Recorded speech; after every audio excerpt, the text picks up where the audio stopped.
ईमान होता तो आज हमारे पास इज्जत होती, सरबुलंदी होती, हम ऊंचे मकाम और मर्तबे पर फायज होते। लेकिन आज हम हर जगह जलील हैं, रुस्वा हैं, ख्वार हैं, मक़हूर हैं, मग़ज़ूब हैं। ज़ुरिबत अलैहिमुज़्ज़िल्लतु वल मस्कना। दुनिया के जिस कोने में मुसलमान आज जिंदा है, जलील है, रुस्वा है, दुनिया के किसी भी चप्पे का और किसी भी खित्ते का हाल उठाकर देखिए और बताइए कि मुसलमान कहां आराम के साथ है, किस जगह मुसलमान चैन और सुकून के साथ है। इराक का हाल देख लो, सीरिया का हाल देख लो, लबनान का हाल देख लो, दमिश्क का हाल देख लो, उर्दून का हाल देख लो, अलजायर का हाल देख लो, लीबिया का हाल देख लो, ईरान का हाल देख लो। मुझे बताओ पाकिस्तान का हाल देख लो। हिंदुस्तान के अंदर तुम अपने हालात पे नजर डाल लो, आज कहां तुम्हारी इज्जत है, कहां तुम्हारा नाम है, कहां बुलंदी आज हमारी कदमबोसी कर रही है, कहां। मेरे भाइयों, दुनिया के किसी दौर में मुसलमान इतना जलील, मुसलमान इतना रुस्वा, मुसलमान इतना बेबस, मुसलमान इतना लाचार, मुसलमान इतना मग़ज़ूब और मक़हूर नजर नहीं आया जितना कायनात के इस दौर में नजर आ रहा है। और उसकी वजह यह है कि आज हमारे पास ईमान नहीं है। ईमान है तो अमले स्वालेह नहीं है, अमले स्वालेह है तो ईमान नहीं। ईमान क्या है? ईमान कहते किसे? अल्लाह के नबी सल्लल्लाहु अलैहि वसल्लम ने तो ईमान की 70 से ज्यादा शाखाएं बताई हैं, ईमान के तो 70 से ज्यादा दर्जे बताए हैं, ईमान के तो 70 से ज्यादा शोबे बताए हैं। अल ईमान बिज़ुन व सबऊन शुअबतन, 70 से ज्यादा शोबे हैं ईमान के। लेकिन 3 शोबों का जिक्र किया है अल्लाह के रसूल ने इस हदीस के अंदर। हम गौर करें, क्या ये तीनों चीजें आज हमारे अंदर हैं? 3 चीजों का जिक्र किया है। फ़अफ़ज़लुहा क़ौलु ला इलाहा इल्लल्लाह, ईमान का सबसे अफजल दर्जा, ईमान का सबसे अफजल शोबा यह है कि तुम अपनी जबान से कहो ला इलाहा इल्लल्लाह। वो अदनाहा इमाततुल अज़ानित तरीक़, ईमान का दूसरा दर्जा है जो सबसे कमतर दर्जा है, सबसे नीचा दर्जा है। फरमाया इमाततुल अज़ानित तरीक़, रास्ते में तकलीफ दे चीज पड़ी हुई हो उसको हटा देना। रास्ते में कोई भी ऐसी चीज पड़ी हुई है जिससे दूसरे लोगों को तकलीफ पहुंच सकती है, ऐसी चीजों को जायल कर देना, हटा देना, खत्म कर देना, मिटा देना, ये ईमान का सबसे निचला दर्जा है और इस हदीस की दूसरी चीज है। और तीसरी चीज वल हयाउ शुअबतुम मिनल ईमान, हया भी ईमान का एक शोबा है, हया भी ईमान का एक दर्जा है, शर्म व हया। ये 3 चीजों का जिक्र किया है अल्लाह के रसूल ने इस हदीस में, जिसमें पहली चीज है तौहीद। तो अफ़ज़लुहा क़ौलु ला इलाहा इल्लल्लाह, अपनी जबान से ला इलाहा इल्लल्लाह कहते रहो। सिर्फ कह देना काफी नहीं है, वरना ला इलाहा इल्लल्लाह कहने में टाइम ही क्या लगता है, ला इलाहा इल्लल्लाह लो। और किसी गैर मुस्लिम से कहलवाओ तो बहुत से लोग हैं जो आज कह देंगे ला इलाहा इल्लल्लाह। तो ला इलाहा इल्लल्लाह सिर्फ कह देना काफी नहीं है। ला इलाहा इल्लल्लाह को उसके तकाजे और उसके जो मुतालबात हैं उसको पूरा करने का नाम ला इलाहा इल्लल्लाह। जब तक हम ला इलाहा इल्लल्लाह के तकाजे पूरा नहीं करेंगे और उसके मुतालबे पूरा नहीं करेंगे, ला इलाहा इल्लल्लाह का मकसद हल नहीं होगा और हासिल भी नहीं होगा। ला इलाहा इल्लल्लाह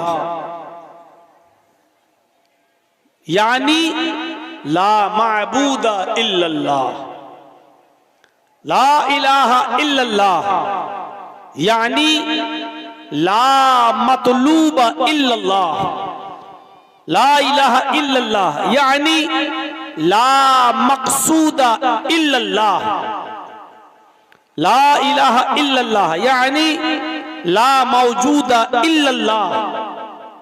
ये है ला इलाहा इल्लल्लाह का माना। ला इलाहा इल्लल्लाह यानी ला माबूदा इल्लल्लाह, अल्लाह के अलावा हमारा कोई माबूद जिसकी इबादत की जाए अल्लाह के अलावा कोई नहीं है।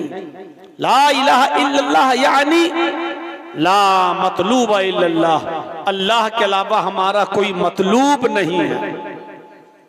ला इलाहा इल्लल्लाह यानी ला मकसूदा इल्लल्लाह, अल्लाह के अलावा हमारा किसी और की तरफ कोई कस्द नहीं है, उसके अलावा हमारा कोई मकसूद नहीं है।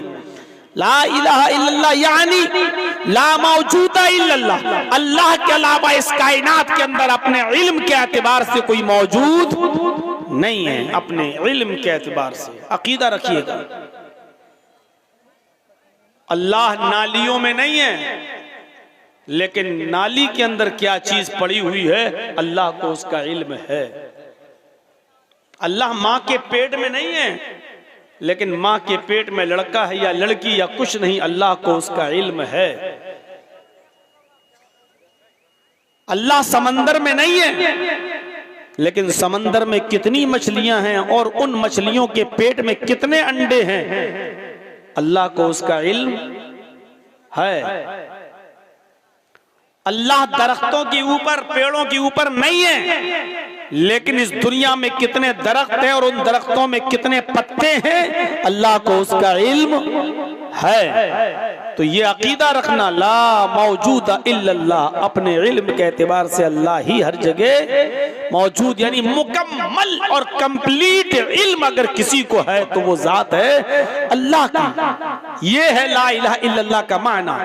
ला इलाहा इल्लल्लाह यानी ला मसजूदा इल्लल्लाह, अल्लाह के अलावा कोई ऐसी हस्ती नहीं है कि जिसको सजदा किया जाए, अल्लाह ही हमारा मसजूद है और उसके अलावा सजदा किसी और के लिए जायज नहीं है। ये है ला इलाहा इल्लल्लाह का माना।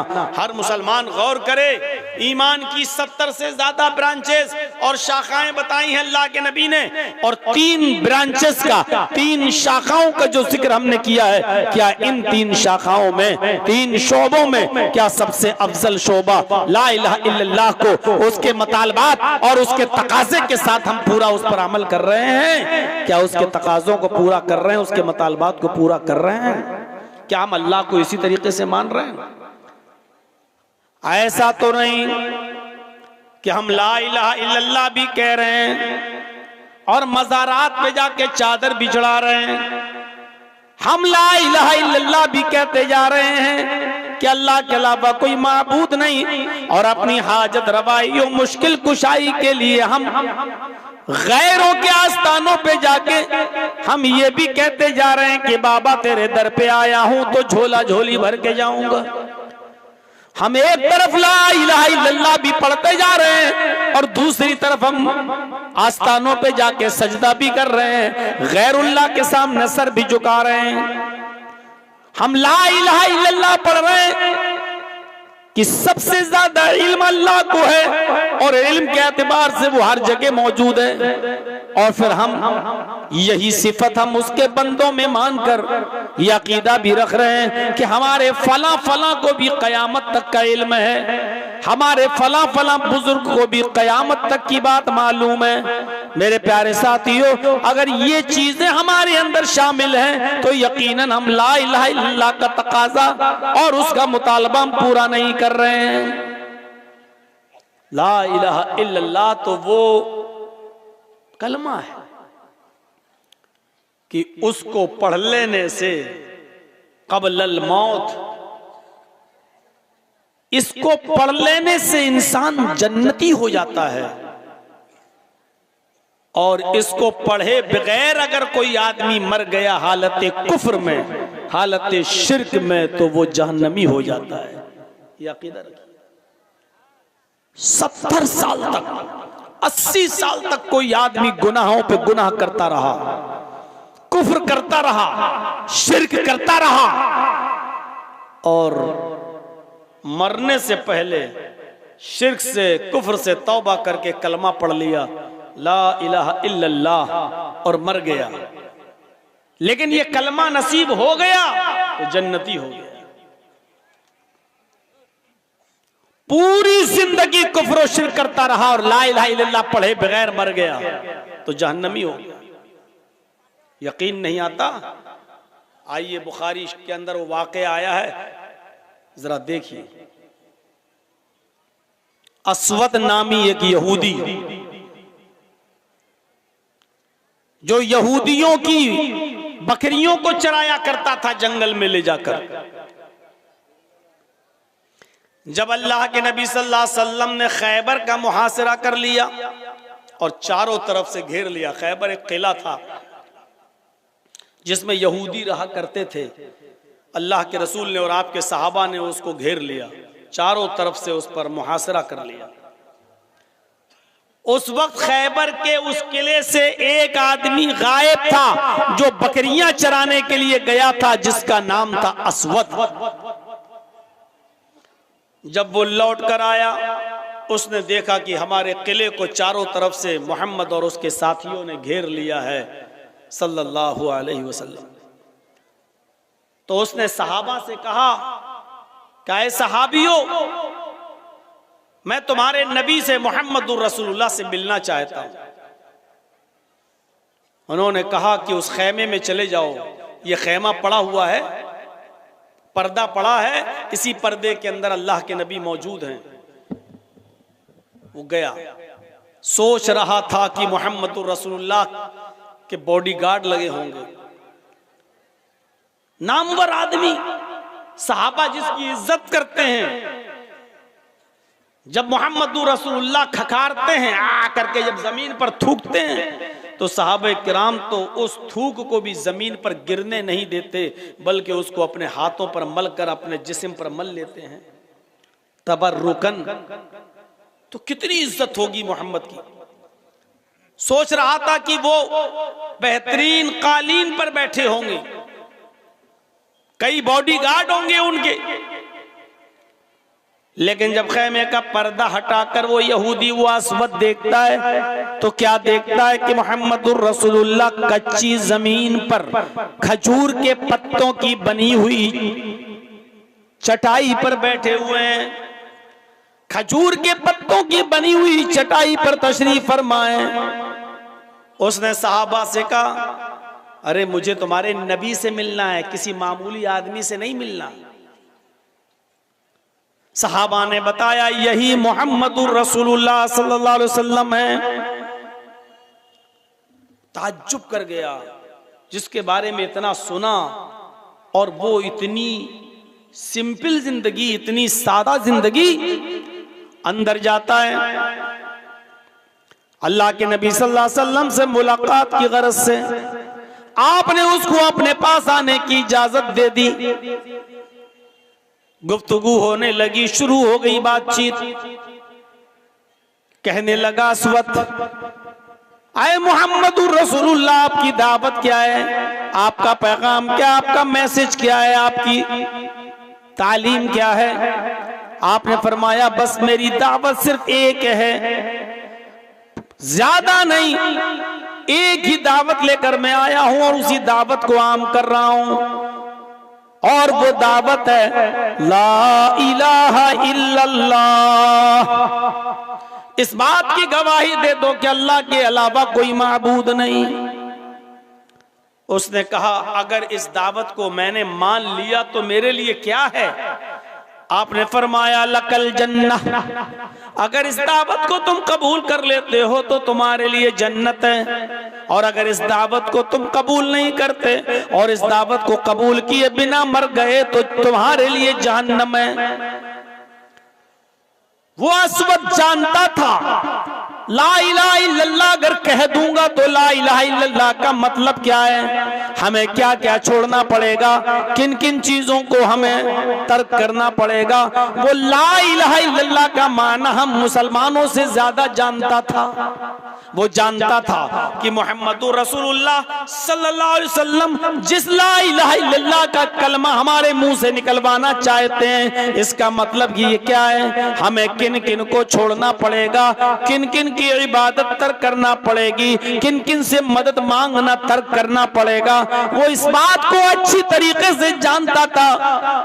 कहने लगा मोहम्मद इब्ने अब्दुल्लाह, अगर मैंने ये कलमा पढ़ लिया तो मेरे लिए क्या है? फरमाया लकल जन्नत, तेरे लिए जन्नत है। उसने कहा तियदका उबायका अलल इस्लाम, अपना हाथ बढ़ाइए मैं इस्लाम लाता हूँ, अपना हाथ बढ़ाइए मैं कलमा पढ़ता हूँ। अल्लाह के नबी ने अपना हाथ बढ़ाया, उसने भी नबी के हाथ में अपना हाथ दिया और कलमा पढ़ लेता है, अशहदु अल्ला इलाहा इल्लल्लाह व अन्ना मुहम्मदन अब्दुहु व रसूलुहु। ये कलमा पढ़कर ला इलाहा इल्लल्लाह का इकरार करके वो इस्लाम ले आया, कलमा पढ़ लिया।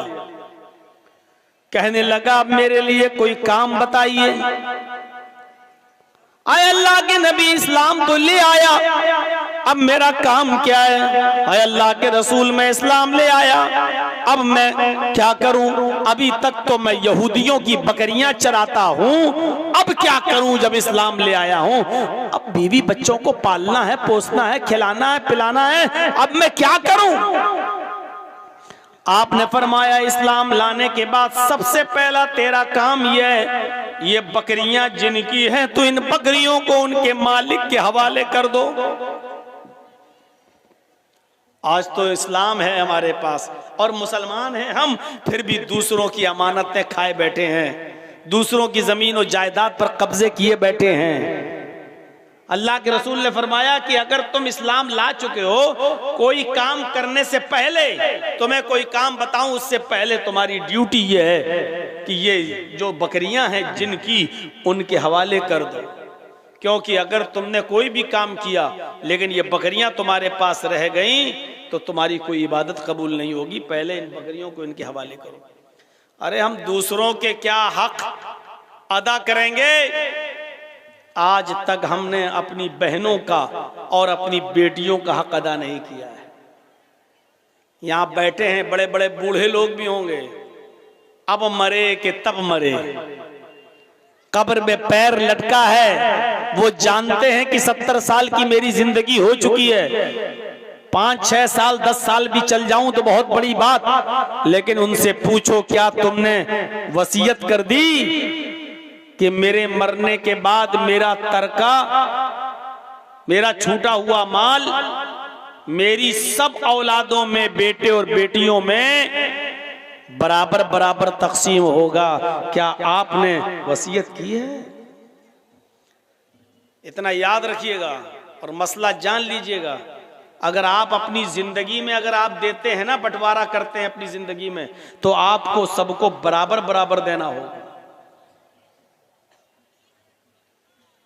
आपने 10 बाई 10 का रूम अगर लड़के को दिया है तो 10 बाई 10 का रूम आपको अपनी बेटी को भी देना पड़ेगा, क्योंकि जिंदगी में तरका तकसीम नहीं होता, तरका तो मरने के बाद ही तकसीम होता है। लेकिन जिंदगी में अगर आप फैसला करना चाहते हैं कि मेरी जिंदगी में हम अपनी औलाद को दे जाएं, तो आपको बराबर बराबर देना होगा, जितना लड़के को उतना ही लड़की को। हाँ, मरने के बाद एक अलग मामला है, जब आपका तरका तकसीम होगा तो जितना लड़के का हिस्सा है उससे आधा आपकी बेटी को मिलेगा, है वो एक अलग मसले आ जाते हैं। आपने क्या अपनी जिंदगी में इंसाफ किया? क्या आपने अपनी वरासत में अपनी बहन को भी के लिए भी वसीयत की कि मेरी बहन का भी हिस्सा है?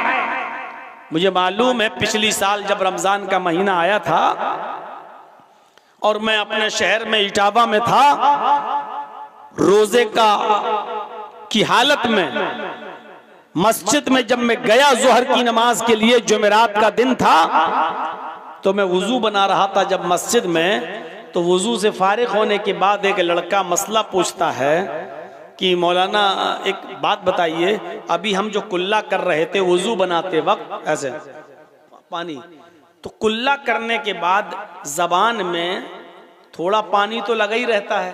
भाई आपने ऐसे लिया पानी, जो कुल्ला किया तो पानी तो थोड़ा सा जबान में लगा ही है। आप दांतों से ऐसे थोड़ी करते हैं, ऐसे थोड़ी करते हैं। आपने पानी लिया, कुल्ला किया, अब जबान में जो पानी लगा रह गया, चिपका रह गया, थूक निगलते वक्त वो पानी जो जबान में चिपका है, अगर वो हलक के रास्ते से पेट में चला जाए तो उससे रोजे पे कोई फर्क पड़ता है कि नहीं पड़ता है? मैंने कहा यार ये तो बड़ा नेक आदमी है, देखो कैसा मसला पूछ रहा है बेचारा। मैंने उससे कहा कि तुमने मसला तो अच्छा पूछा है, लेकिन कल जुमा है, इंशाअल्लाह जुमे के खुतबे में मैं वो मसला बयान करूंगा, सबको फायदा हो जाएगा, तुम्हारे अकेले को क्या है, कल हम जुमे में बता देंगे इंशाअल्लाह। अगले दिन जुमा था, वो पहली सफ में आके बैठा हुआ था कि आज मौलाना साहब मसला बताएंगे और लोगों से मैं कहूंगा कि देखो मैंने पूछा था। मुझे एक दिन का जो मौका मिला, इस एक दिन में मुझे मेरे मोहल्ले के और गांव के लोगों ने बताया मौलाना क्या पूछ रहा था। मैंने कहा कल बताऊंगा इंशाअल्लाह जुमे में। कहा अरे वो तो बड़ा बेईमान आदमी है, बड़ा कमीना आदमी है, वो मसला पूछता है आपके पास आता है। उसने अपनी बहनों का हक मारा है, अपनी बेटी का हक मारा है, अपने बेटों को दे दिया अपनी जिंदगी में कि जाओ ये तुम्हारा, ये तुम्हारा, और बेटियों की शादी कर दी, उसको कुछ देता ही नहीं। कहता नहीं बेटियों का क्या है, शादी कर तो दी, जहेज दे तो दिया, ना अपनी बहन को दिया ना बेटियों को दिया। अब दूसरे दिन जब जुमे का दिन था, मैंने खुतबा दिया और आधे घंटे का ही खुतबा होता है।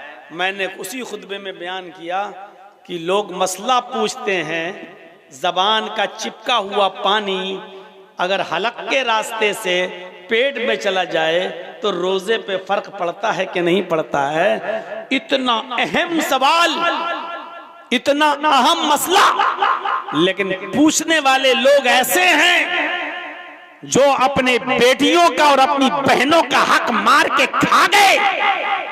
वो लोग ये मसला पूछते हैं कि रोजे पे फर्क पड़ता है कि नहीं पड़ता है। मेरे भाइयों, नबी अकरम सल्लल्लाहु अलैहि वसल्लम ने इस्लाम कबूल करने के बाद अस्वद को क्या बताया? आए अस्वद, सबसे पहले तुम्हारे पास जो दूसरों का माल है, बकरियां, इनको इनके मालिकों के हवाले कर दो। अस्वद ने कहा ठीक है। अस्वद उन बकरियों को लेकर गए और खैबर के किले के दरवाजे पर उन बकरियों को छोड़ दिया, क्योंकि वो बकरियों को वहीं तक लाते थे और वहीं छोड़ देते थे। बकरियां वहीं से अपने अपने घर चली जाती थी। जब किले में बकरियां दाखिल हो गईं तो बकरियां अपने अपने मालिकों के घर पहुंच गईं, अपने अपने घर चली गईं। अस्वद आए और कहने लगे अल्लाह के नबी, मैंने बकरियों को उनके मालिकों के हवाले कर दिया, जिनकी बकरियां थी मैंने उन तक पहुंचा दी। अब मुझे बताइए कि अब मेरा क्या काम है? इस्लाम लाया हूं, कलमा मैंने पढ़ा है, अब मैं क्या काम करूं? मुझे कोई काम बताइए। नमाज का वक्त नहीं था। अगर नमाज का वक्त होता तो अल्लाह के नबी कहते कि अस्वद तुम नमाज पढ़ लो। रमजान का महीना भी नहीं था। अगर रमजान का महीना होता तो अल्लाह के नबी कहते अस्वद तुम रोजा रखो। हज का भी सीजन नहीं था। अगर हज का सीजन होता तो अल्लाह के नबी कहते अस्वद अब तुम हज करने के लिए चले जाओ। नमाज का वक्त नहीं, रमजान का महीना नहीं, हज का सीजन नहीं। अल्लाह के नबी ने फरमाया अस्वद तलवार उठाओ और फला फला जगह पर हमारे सहाबा जंग लड़ रहे हैं, तुम भी उस जंग में शामिल हो जाओ, तुम भी उस जंग के अंदर शरीक हो जाओ। अगर जिंदा वापस आ गए तो गाजी कहलाओगे, और उसी जंग में अगर कत्ल कर दिए गए तो शहीद हो जाओगे, और शहीद के लिए जन्नत है। असवद ने तलवार उठाई और मैदाने जंग में चला गया और असवद मैदाने जंग में लड़ा। उसने 2 काफिरों को कत्ल भी किया, उसने 2 काफिरों को मारा भी। लेकिन अभी मैदाने जंग में लड़ ही रहा था कि असवद की गर्दन पर भी तलवार चल जाती है और असवद भी कत्ल कर दिया जाता है। अभी इस्लाम लाया था, अब शहीद हो जाता है। सहाबा किराम उसको पहचान भी नहीं पा रहे हैं कि ये कौन है। ये आया, हमारी तरफ से लड़ना शुरू किया, 1-2 काफिरों को मारा और खुद मर गया।